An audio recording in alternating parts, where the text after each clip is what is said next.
ایک لڑکی نے اپنی ماں سے پوچھا کہ امی آپ ہمیشہ کیوں روتی ہیں؟ ماں نے مسکرا کر جواب دیا کیونکہ میں ایک عورت ہوں۔ ایک لڑکے نے اپنی ماں سے پوچھا کہ امی آپ ہمیشہ روتی کیوں ہیں؟ ماں نے مسکرا کر جواب دیا کیونکہ میں ایک عورت ہوں۔ لڑکا کہنے لگا کہ امی مجھے سمجھ نہیں آئی آپ کی یہ بات۔ ماں نے بیٹے کو گلے لگایا اور کہا کہ تم شاید کبھی سمجھ بھی نہ پاؤ میرے لال۔ لڑکا اپنے ابا کے پاس چلا گیا اور اس نے ابا جان سے پوچھا کہ ابا جان امی بغیر وجہ کے کیوں روتی رہتی ہیں؟ باپ کہنے لگا کہ بیٹا تمام عورتیں بغیر وجہ کے رو لیتی ہیں۔ یوں لڑکے کو اس وقت کوئی واضح جواب نہ مل سکا۔ اس بات کو کئی سال گزر گئے اور وہ ابھی بھی عورتوں کے بغیر وجہ کے رونے کو نہ سمجھ پایا تھا۔ اس کو ایک دانا بزرگ کا پتہ لگا۔ وہ ان کے پاس گیا اور ان سے یہی سوال پوچھا تو اس بزرگ دانا نے جواب دیا کہ بیٹا جب اللہ نے عورت کو بنایا تو اس کو مضبوط کندھوں سے نوازا کہ وہ دنیا کے بوجھ برداشت کر سکے، اور اس کو نرم پیار کرنے والے بازوں سے نوازا کہ وہ ان سے استراحت دے سکے، اور اس کو پنہا قوت سے نوازا کہ وہ اپنی کوکھ کا بوجھ برداشت کر سکے اور بچوں کو جنم دے سکے، اور کبھی اپنے آپ کو دھتکارے جانے کے غم کو بھی سہارا دے سکے، اور پھر اس کو وہ خاص قوت بھی عطا کی گئی کہ وہ اپنے خاندان کے غموں اور پریشانیوں کو بھی برداشت کر سکے اور ان کا خیال رکھ سکے، اور نہایت سخت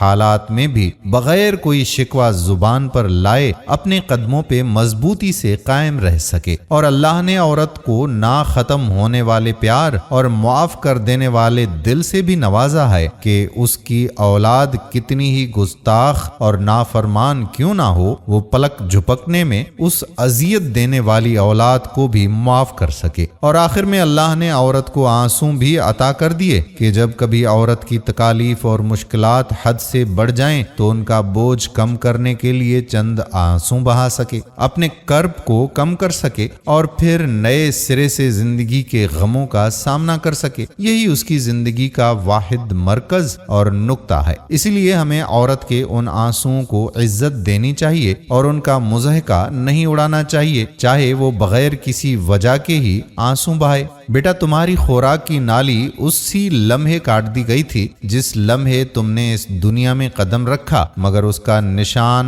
ناف کی صورت آج بھی تمہارے جسم پہ موجود ہے، تاکہ تم ہمیشہ اس عظیم ہستی کو جو کہ ایک عورت ہے اسے یاد رکھو جس نے 9 ماہ تک تمہیں اپنی کوکھ میں سینت سینت رکھا تھا۔ یوں اس لڑکے کی تلاش ختم ہوئی اور اس کو اپنے سوال کا جواب مل گیا۔ اللہ ہمیں بھی ہمارے اہل و عیال میں موجود خواتین کی عزت و تکریم اور ان کا حق ادا کرنے کی توفیق نصیب فرمائے، اور میری والدہ اور بقیہ تمام ماؤں کی لغزشیں معاف فرمائے، اور ان کو ہمیشہ کی خوشیاں نصیب فرمائے جن کے والدین گزر چکے ہیں۔ اللہ تبارک و تعالی ان کی مغفرت فرمائے۔ ویڈیو کو شیئر ضرور کیجیے۔ جزاک اللہ خیرا۔ آنے والی ویڈیو تک اپنے میزبان قادر بخش کلہوڑو کو اجازت دیجیے۔ اللہ حافظ۔